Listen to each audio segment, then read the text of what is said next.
வணக்கம் நேயர்களே, கல்லூரி வாசல் நிகழ்ச்சிக்கு உங்களை வரவேற்பது காயத்ரி. கல்லூரி வாசல் நிகழ்ச்சியின் வாயிலாக +2 படித்த மாணவர்கள் அடுத்து என்ன துறையை தேர்ந்தெடுத்து படிக்கலாம், எந்த கல்லூரியில் சேரலாம், மேலும் அவர்களுடைய திறமைகளை வளர்த்துக் கொள்ள என்னென்னலாம் செய்யலாம் என்பது குறித்துதான் கல்லூரி வாசல் நிகழ்ச்சியின் வாயிலாக நாம் தினந்தோறும் பார்த்து வருகிறோம். அந்த வகையில் கடந்த 2 நாட்களாக துணை மருத்துவ படிப்புகள் குறித்து நாம் விரிவாகவே பார்த்து வருகிறோம். இன்றும் பாராமெடிக்கல் சயின்சஸ் என்று கூறப்படும் துணை மருத்துவ படிப்புகள் குறித்துதான் நாம் விரிவாக அலசவிருக்கிறோம். நிகழ்ச்சிக்கு செல்லவிருக்கிறோம். சார் வணக்கம். நம்ம 2 நாளா நிறைய பாராமெடிக்கல் சயின்சஸ், பாராமெடிக்கல் கோர்சஸ் பத்தி பார்த்துட்டு வந்திருக்கோம் சார். குறிப்பா அந்த biomedical engineering, pharmacy, microbiology, biotechnology பத்தி நிறைய விஷயங்கள் நேயர்களுக்கு நீங்க சொன்ன இன்ஃபர்மேஷன் யூஸ்ஃபுல்லா இருந்திருக்கும். இன்னைக்கு இந்த ஆபரேஷன், இந்த சர்ஜரி அப்படின்னு இருக்கும்போது டாக்டர்ஸையும் தாண்டி நிறைய விஷயங்கள் இருக்கு. அது உங்களுக்கு நல்லாவே தெரிஞ்சிருக்கும், பீயிங் இந்த ப்ரொஃபஷன். அனஸ்திஸ்டோடைய வேலை ஆபரேஷன் தியேட்டர்ல என்ன, அனஸ்திஸ்ட் படிக்கிறதுக்கு அனஸ்தீசியாலஜின்னு ஒரு கோர்ஸ் கொடுக்கறதா சொல்றாங்க பிஎஸ்சி டிகிரியில. இது ஜாயின் பண்றது எவ்வளவு அட்வைசபிள்? அனஸ்தீசியா படிக்கிறதுக்கு அரசாங்கத்தில் உதவி பணமே கொடுக்குறாங்க. ஏன்னா அனஸ்தீசியாவில் இருக்கக்கூடிய ஒரு பெரிய பிரச்சனை என்னன்னா, அதுல நிறைய இந்த ரசாயன பொருட்களை நம்ம பயன்படுத்துறோம். குளோரோஃபார்ம், ஈத்தர், நைட்ரஸ் ஆக்சைடு, இது மாதிரி பல ரசாயனங்களை நம்ம பயன்படுத்தும் போது அது உடம்புக்கு ஊறு விளைவிக்குது. அதனால எங்க மருத்துவத்துறையிலேயே நாங்களே அந்த அனஸ்தீசியா எடுக்கிறது ரொம்ப பயப்படுவோம்.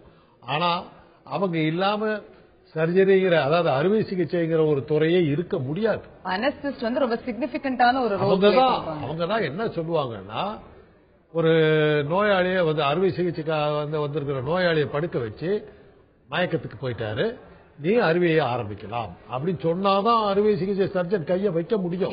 அவங்க உத்தரவு கொடுக்கணும். அவங்க என்ன சொல்லுவாங்கன்னா, நான் கொடுத்திருக்கிற மயக்கம் இருந்து இவ்வளவு நேரம் தான் வேலை செய்யும், அதுக்குள்ள உன்னுடைய வேலையை நீ முடிச்சுக்கணும் அப்படிங்கறதெல்லாம் எங்களுக்கு அவங்க தான் இன்ஸ்ட்ரக்ஷன் கொடுப்பாங்க.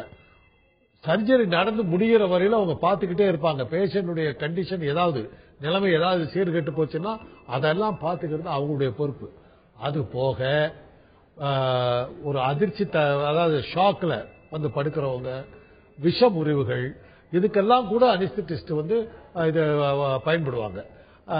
அதனால அனஸ்தீசியாங்கிறது வெறும் மயக்க மருந்து கொடுக்கறதோட மாத்திரம் இல்லாம பெரிய வலி நிவாரணி, தாங்க முடியாத சயாட்டிக்கா போன்ற பல நோய்களுக்கு அவங்க மருத்துவர்களா பயன்படுறாங்க. இந்த கோர்ஸ் இன்னைக்கு மிக மிக இன்றியமையாத மருத்துவத்துறை, அதாவது ஆங்கில மருத்துவத்தை மற்ற மருத்துவத்திலிருந்து வேறுபடுத்தி காட்டுவதே இந்த மயக்க மருந்து துறை தான். அதனால அது வந்ததுக்கு பிறகுதான் நம்ம அறுவை சிகிச்சை ஆபத்து இல்லாம, வலி இல்லாம தைரியமா பண்ணிக்கிறதுக்கு முடியும். அனஸ்தீசியாலஜி பத்தியான கோர்சஸ் தைரியமா நிறைய படிக்கலாம். நிறைய தேவை இருக்குது, நிறைய தேவை இருக்குது. என்ன கொஞ்சம் தியாக மனப்பான்மை வேணும். ஏன்னா நோயாளி நம்ம மூஞ்ச பார்க்கவே மாட்டாங்க, எல்லாம் முகமுடி கட்டிக்கிட்டு தொப்பி எல்லாம் போட்டுக்கிட்டு மூஞ்சே காட்டாம தான் வருவேன். அதாவது இந்த டாக்டர் தான் என்ன காப்பாற்றணும் சொல்லவே மாட்டாங்க. அது ஒரு நஷ்டம் தான். பட் இன்னைக்கு மிக மிக தேவைப்படுகின்ற, அது எந்த ஒரு அலங்கார சொல்லும் பயன்படுத்தாம நேரடியா சொல்ற, இன்றியமையாத, இது இல்லாம நடக்காது அப்படின்னு சொல்லக்கூடிய கோர்ஸ் அனஸ்தீசியா. தாராளமா படிக்கலாம். அது மருத்துவ கல்லூரியோடு, மருத்துவமனையோடு சேர்ந்த கல்லூரிகள்ல தான் நீங்க அதை படிக்கணும். பயிற்சி எடுக்கிறதுக்கு அது ரொம்ப முக்கியம். வேலூர்ல இருந்து ஒரு நேயர் காத்திருக்கிறார், அவரிடம் பேசலாம். ராணி, அவரிடம் பேசலாம். ராணி வணக்கம். ராணி, உங்களோட கேள்வி என்ன? ராணி சொல்லுங்க. Good evening madam. Good evening. எங்க பாப்பா இப்ப +2 எழுதிருக்கா, maths bio. Okay, maths bio எழுதிருக்காங்க மேடம். அடுத்தது மருத்துவ பிரிவுல என்ன படிச்சா யூஸ்ஃபுல்லா இருக்கணும் அப்படின்னு ஒரு டவுட் கேட்கணுங்க. தெரிஞ்சுக்கலாம். இது இப்ப அவங்கள டாக்டர் ஆக்கணுங்கிற எண்ணம் இருக்கா அவங்களுக்கு? சார், அவங்கள டாக்டர் ஆக்கணுங்கிற ஆசை இருக்கா அவங்களுக்கு? இல்ல அப்படி இல்லைங்க. MBBS இல்ல BDS இல்லைங்க சார். பாராமெடிக்கல் கோர்ஸ்ல என்ன படிச்சா பெஸ்டா இருக்கும்? அது நிறைய கோர்ஸ் நேற்று 2 நாளா நம்ம அதான் சொல்லிட்டு இருக்கிறோம். பிசியோதெரபி இருக்குது, பார்மசி இருக்குது, அனஸ்தீசியா இப்ப சொன்னாங்க, ஆப்டோமெட்ரி இருக்குது, அப்புறம் டயாலிசிஸ் இருக்குது. இது மாதிரி நிறைய துணை மருத்துவம்னாக்க உங்களுக்கு எத்தனை கோர்ஸ் இருக்குதுன்னு என்னால சரியா சொல்ல முடியல. அவ்வளவு இருக்குது. ஒரு இதய நோய் சம்பந்தப்பட்ட அந்த பெர்ஃபியூஷனிஸ்ட் கோர்ஸ் இருக்குது, எவ்வளவோ ஆடியோமெட்ரி இருக்குது, காது சம்பந்தப்பட்ட இது, அப்படி ஒவ்வொரு துறையிலும் நிறைய இருக்குது. அதனால நீங்க உங்க பெண்ணினுடைய உங்க குழந்தையினுடைய மனப்பான்மையை பார்த்து மருத்துவம் சார்ந்த துறைக்கு துணை மருத்துவத்துக்கு போறதா இல்ல அறுவை சிகிச்சை ஆபரேஷன் சம்பந்தப்பட்ட துணை மருத்துவத்துக்கு போவதா அப்படிங்கறத முதல்ல நிர்ணயம் பண்ணிக்கிட்டு அதுக்கு பிறகு நீங்க கோர்ஸ் எடுக்கலாம். நிறைய கோர்ஸ் இருக்குது. நீங்க முதல்ல இப்படி கேட்டீங்கன்னா நான் வந்து இந்த அரை மணி நேரம் பத்தாது, எனக்கு முழு நாளே அவங்க ஒதுக்குனாதான் சொல்ல முடியும். முதல்ல முடிவு எடுத்துக்கங்க. இத்தனை கோர்ஸ் உங்களுக்கு அவைலபிள் இருக்குதுன்னு தெரியும் போது எது உங்க பாப்பாவுக்கு சரிப்பட்டு வரும் வச்சு பாராமெடிக்கல் கோர்சஸ்லயே ரிசர்ச் ஓரியன்ட் இருக்கு. இப்ப நீங்க சொன்ன மாதிரி சர்ஜரி ஓரியன்ட் கோர்சஸும் இருக்கு. அதுல அவங்களுடைய ஏரியா ஆஃப் இன்ட்ரெஸ்ட் பார்த்து அவங்க சேர்க்கலாம். நீலகிரியிலிருந்து ஜெனிஃபர் காத்திருக்கிறார், அவரிடம் பேசலாம். வணக்கம் ஜெனிஃபர், உங்களோட கேள்வி என்ன சொல்லுங்க. வணக்கம் மேடம். வணக்கம் சார். வணக்கம் சார், நீலகிரியிலிருந்து ஜெனிஃபர் பேசுறேன் சார். மைசூர்ல பிஎஸ்சி ஸ்பீச் அண்ட் ஹியரிங் ஒரு கோர்ஸ் இருக்குன்னு சொல்றாங்க. அந்த ஸ்கோப் அந்த இது நல்லதா? அதுல வேலை வாய்ப்பு எல்லாம் எப்படி இருக்குன்னு கொஞ்சம் தெரியணும் சார். ஸ்பீச் தெரப்பி நல்ல கோர்ஸ்மா. ஏன்னா காது கேட்காம ஊனமான அதாவது செவி வழி இதெல்லாம் அந்த செவிப்புலன் இல்லாம பிறக்கிற குழந்தைகள் நிறைய இருக்கு. அந்த குழந்தைகளுக்கெல்லாம் வந்து இந்த ஸ்பீச் தெரப்பி ரொம்ப முக்கியம். அவங்களுக்கு அந்த ஸ்பீச் தெரப்பி சொல்லிக் கொடுத்து சில முக்கியமான வார்த்தைகளை வந்து அவங்க பேசுறதுக்கான ஒரு சக்தியை நம்ம உருவாக்கலாம். உருவாக்கும் போது அவர்கள் பயனுள்ள மனிதர்களாக மாறுவாங்க. மற்றவங்க துணை இல்லாம வாழ்றதுக்கான வழியெல்லாம் இருக்கு. நல்ல வாய்ப்புகள் உண்டு, நிறைய வாய்ப்புகள் இருக்குது. அது இந்தியாவில் அது நம்ம தென்னிந்தியாவை பொறுத்தவரையிலும் சொந்தக்காரர்களுக்குள்ளாரையே திருமணம் செஞ்சுக்கணும். அக்கா மகளையும் மாம மகளையும் அத்தை மகளையும் இப்படியே நம்ம கல்யாணம் பண்ணிக்கிறதுனால உடல் ஊனமுற்ற குழந்தைகள் பிறக்கிறது ரொம்ப அதிகமா இருக்குது. அதிலும் குறிப்பா காது கேட்காம பேச முடியாத குழந்தைகள் இன்னைக்கு நிறைய பிறக்கிறதுக்கு காரணம் சொந்தத்திலே திருமணம் செய்துக்கிறது தான். அதனால இந்த ஸ்பீச் தெரப்பிக்கான தேவை ரொம்ப அதிகம் இருக்குது. தாராளமா எடுக்கலாம். வித்தியாசமான கோர்ஸ், பயனுள்ள கோர்ஸ், சேவை செய்வதற்கு வாய்ப்புள்ள கோர்ஸ். அதனால தாராளமா எடுக்கலாம். நாகர்கோவிலிருந்து செல்வி காத்திருக்கிறார், அவரிடம் பேசலாம். செல்வி வணக்கம், உங்களுடைய கேள்வி என்ன செல்வி சொல்லுங்க. செல்வி வணக்கம். ஹலோ சார், இப்ப நம்ம வந்து வணக்கம் செல்வி, தொடர்புல இருக்கீங்களா? ஆமா ஆமா சொல்லுங்க செல்வி. பையன் வந்து இப்ப இன்ஸ்ட்ருமெண்டேஷன் முடிச்சிருக்கிறான். ஓகே. இனிமேல் படிக்கிற ஹையர் ஸ்டடீஸ் வந்து அந்த கேட் எக்ஸாம் எழுதி பாஸ் பண்ணிருக்கான். ஓகே. இன்ஸ்ட்ருமெண்டேஷன் இன்ஜினியரிங் இல்லையா? இன்ஜினியரிங், ஆமா. ஓகே. இப்ப வந்து அவன் பயோமெடிக்கல் படிக்கலான்னு முடிவு பண்ணிருக்கான். அது எப்படி நல்ல கோர்ஸ் தானா? ஸ்பெஷலைசேஷன்ல பயோமெடிக்கல் படிக்கணும்னு நினைக்கிறாரா? ஆமா, ஹையர் ஸ்டடீஸ் வந்து பயோமெடிக்கல் படிக்கலாம். நிறைய பேர் இப்போ என்கிட்ட இருக்கவங்க எல்லாமே இன்ஸ்ட்ருமெண்டேஷன் முடிச்சிட்டு பயோமெடிக்கலுக்கு வந்தவங்க தான். மாஸ்டர்ஸ் படிக்கலாம். நல்ல ஜாப் ஆப்பர்ச்சுனிட்டி இருக்குது. கவர்மெண்ட்லயும் ஜாப் இருக்குது, பிரைவேட்ல நிறைய இருக்குது. எல்லா மருத்துவமனைகள்லயும் தேவைப்படுற ஒரு கோர்ஸ் அது. அதனால தாராளமா வந்து படிக்கலாம். நிறைய இடங்கள்ல இருக்கு, வந்து ஜாயின் பண்ணலாம். இப்ப என்னுடைய சென்ட் பீட்டர்ஸ் யூனிவர்சிட்டிலேயே பல்கலைக்கழக ஆவடியிலேயே அதற்கான மாஸ்டர்ஸ் கோர்ஸ் எல்லாம் இருக்குது. அதனால தாராளமா படிக்கலாம். கேட் வேற படிச்சிருக்கிறதுனால வேலை வாய்ப்பு மிக பிரகாசமா இருக்கு. அதனால நீங்க தைரியமா சேர்த்தலாம். காளஹஸ்தியிலிருந்து மோகன் காத்திருக்கிறார், அவரிடம் பேசலாம். மோகன் வணக்கம், உங்களோட கேள்வி என்ன சொல்லுங்க மோகன். மேடம், ஸ்போர்ட்ஸ் மெடிசன் பத்தி கேட்கணும். ஸ்போர்ட்ஸ் மெடிசன் வந்து தம்பி படிச்சிட்டு இருக்காரு, அதுக்கு ஸ்கோப் எப்படி இருக்குன்னு சொல்லி தெரிஞ்சுக்கணும். ஸ்போர்ட்ஸ் மெடிசன் இன்னைக்கு ரொம்ப அபூர்வமான கோர்ஸுங்க. இன்னைக்கு ரொம்ப ரொம்ப தேவை. இன்னைக்கு நம்ம நாடு வந்து எந்த அளவுக்கு ஸ்போர்ட்ஸ்ல போயிருதுன்னா கிரிக்கெட் தான் ஆடிக்கிட்டு இருந்தோம், நம்ம வேற எதுவுமே தெரியாதவங்க நினைச்சுக்கிட்டு இருந்தாங்க. இன்னைக்கு ஷட்டில் காக்கு, ஃபுட்பால் எல்லாத்திலையும் நம்ம எங்கேயோ போயிட்டு இருக்கிறோம். ஸ்போர்ட்ஸ் மெடிசன் வளர்ந்துகிட்டு வர்ற துறை. ஒலிம்பிக்ல நம்ம 10 கோல்டு மெடல் எல்லாம் வாங்கி இருக்கிறோம். அந்த அளவுக்கு டென்னிஸ்ல நம்ம உலக புகழ் பெற்று இருக்கிறோம். அப்படி இருக்கும்போது ஸ்போர்ட்ஸ் மெடிசனுக்கான தேவை ரொம்ப ஜாஸ்தி இருக்குது. ஆட்களே இல்ல, தயவு செய்து சேர்த்துங்க. அந்த விருப்பம் இருந்ததுன்னா நல்ல அந்த ஆர்வத்தை நல்லா தூண்டி விட்டு சேர்த்துங்க. நிறைய இடங்கள்ல அந்த கோர்ஸ் இருக்கு, படிக்க வைங்க, தயவு செய்து படிக்க வைங்க. ஸ்போர்ட்ஸ் மெடிசன் வந்து ஒரு வரப்பிரசாதம் மாதிரியான ஒரு ரொம்ப ரொம்ப தேவை. சரி, இப்ப வந்து ஆப்டோமெட்ரி அப்படின்னு சொல்றாங்க, ஆப்தல்மிக் டெக்னாலஜி அப்படின்னு சொல்றாங்க. Difference between optometry, ophthalmic technology. ஆப்டோமெட்ரிங்கிறது வந்து அவங்க தங்களை எங்க நிறுத்திக்கிறாங்க, இந்த கண்ணாடி. முதல்ல வந்து இது வந்து கண் டாக்டர் தான் பாத்துக்கிட்டு இருந்தாங்க. கிட்ட பார்வை, தூர பார்வை, இதெல்லாம் இந்த பிரிஸ்பயோபியா இதெல்லாம் வந்து வெள்ளெடுத்து இதெல்லாம் வந்து டாக்டர்ஸ் உட்காந்து பாத்துக்கிட்டு இருந்தாங்க. அதனால என்னாச்சுன்னா கண்ணுக்கு தேவைப்படுகின்ற மற்ற மருத்துவங்கள், முக்கியமான மருத்துவங்களை பார்க்க முடியாத தொந்தரவு இருந்தது. அதனால இதை வந்து பிரிச்சு கண்ணாடி போடுற அந்த துறையை மாத்திரம் பிரிச்சு ஆப்டோமெட்ரின்னு வச்சாங்க. இன்னைக்கு நீங்க வந்து கண்ணாடி கடைகளுக்கு போனீங்கன்னா அங்கேயே அவங்க ஆப்டோமெட்ரிஸ்ட் இருக்காங்க. உங்க கண்ணை பரிசோதனை பண்ணி தூர பார்வையா கிட்ட பார்வையா வெள்ள எடுத்தாங்கிறது இது பண்ணி அவங்க கண்ணாடி செஞ்சு கொடுத்துறாங்க. உங்களுக்கு தேவையான உங்க முகத்துக்கு தகுந்த கண்ணுக்கு தகுந்த அழகான பிரேம்களையும் அவங்க தேர்ந்தெடுத்து கொடுக்குற அந்த அழகு இதையும் அவங்க காசு. அது போக கான்டாக்ட் லென்சஸ் வந்து ப்ரிப்பேர் பண்ணி உங்களுக்கு செஞ்சு கொடுக்கறதெல்லாம் கூட அவங்க தான். அது ஆப்தால்மிக் டெக்னாலஜி பத்தி நம்ம தொடர்ந்து பேசலாம் சார். ஒரு நேயர் காத்திருக்கிறார், திருச்சியிலிருந்து சத்ய பூஜா காத்திருக்கிறார், அவரிடம் பேசலாம். சத்யா வணக்கம், உங்களோட கேள்வி என்ன சொல்லுங்க. ஹலோ சார், வணக்கம் சார். நான் 12th முடிச்சிருக்கேன் சார். இப்போ ஓகே, என்ன கோர்ஸ் படிக்கணும் சத்யா? அது பிஃபார்ம் படிக்கலாம் அப்படின்னு சொல்லிட்டு இருக்கேன். அதுக்கு ஸ்கோப் எப்படி இருக்கு அப்படின்னு சொல்லிட்டு சார் கேட்கிறேன். பிஃபார்ம் பார்மசி தான். பிஃபார்முக்கு நல்ல இது இருக்குது. மருந்து கடை வச்சு பழச்சிடலாமே. இன்னைக்கு மருந்து கடை வைக்கிறதுக்கு உங்களுக்கு பிஃபார்ம் ரொம்ப ரொம்ப தேவை. இன்னைக்கு மருந்து கடைகளுடைய தேவை மிக அதிகமா இருக்கு. அது போக அது நம்ம 2 நாளா அதுதான் சொல்லி இருக்கிறோம். உலகம் முழுவதிலும் தேவைப்படுகின்ற மல்டிநேஷனல் கம்பெனி இன்னைக்கு இருக்கிற பெரிய பெரிய கோடீஸ்வரர்லாம் என்ன தொழில ஈடுபட்டு இருக்காங்கன்னா பார்மசூட்டிகல்ஸ் மருந்து தயாரிப்புல தான் ஈடுபட்டு இருக்காங்க. பிஃபார்ம் படிச்சாக்கா பிச்சுக்கிட்டு போலாம். நல்ல கோர்ஸ், தாராளமா படிக்க நிறைய வாய்ப்பு இருக்கு. உலகம் முழுவதிலும் வாய்ப்பு இருக்கு. நாமக்கல்லில் இருந்து தண்டபாணி காத்திருக்கிறார், பேசலாம். வணக்கம் தண்டபாணி, உங்களோட கேள்வி என்ன சொல்லுங்க. மேடம் வணக்கங்க. வணக்கம் சார். வணக்கம் வணக்கம். பையன் first year BTech agricultural engineering படிச்சிட்டு இருக்காருங்க. ஓகே. இப்ப வர்ற வருஷம் வந்து மெடிக்கல் ஜாயின் பண்றதுக்கு வாய்ப்பு இருக்குங்களா? என்ன படிச்சிட்டு இருக்காரு? அக்ரிகல்ச்சரல் இன்ஜினியரிங் பிடெக் படிச்சுட்டு இருக்காரு.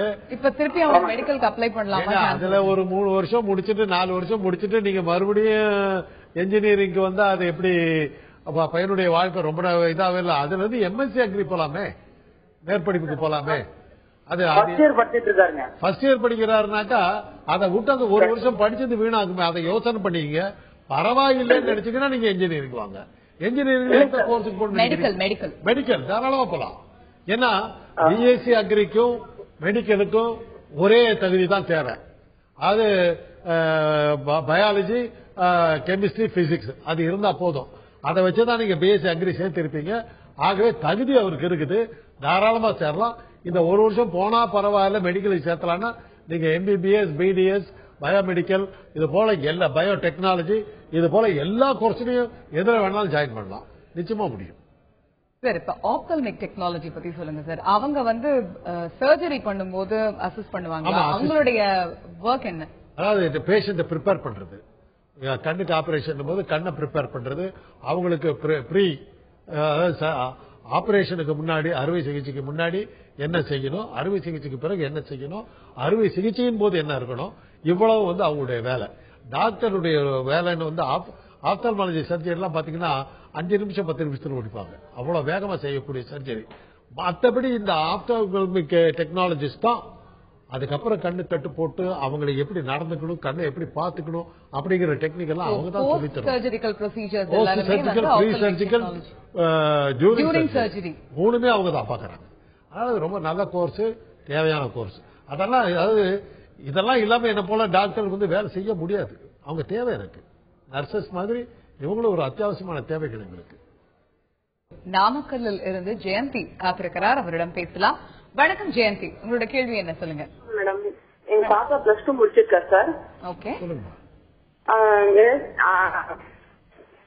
மெடிக்கல் லைன்னா என்னென்ன வரும் அப்படின்னு கொஞ்சம் டவுட்ஸா கேட்கலாம். ஆன்லைன் சயின்ஸ் பத்தி. மெடிக்கல் லைன் அப்படிங்கறதுல எனக்கு டவுட் இருக்கு. என்னென்ன சப்ஜெக்ட்ஸ் எடுத்து படிக்கலாம் மெடிக்கல்லையா? இவ்வளவு நேரம் அதான் நம்ம சொல்லிட்டு இருக்கோம். நிறைய எம்பிபிஎஸ்ல ஆரம்பிச்சு பிடிஎஸ்ல இருந்து, பிபார்மசில இருந்து, பிசியோதெரபில இருந்து நிறைய கோர்சஸ் இருக்கு. அதான் மறுபடியும் அதே தான்.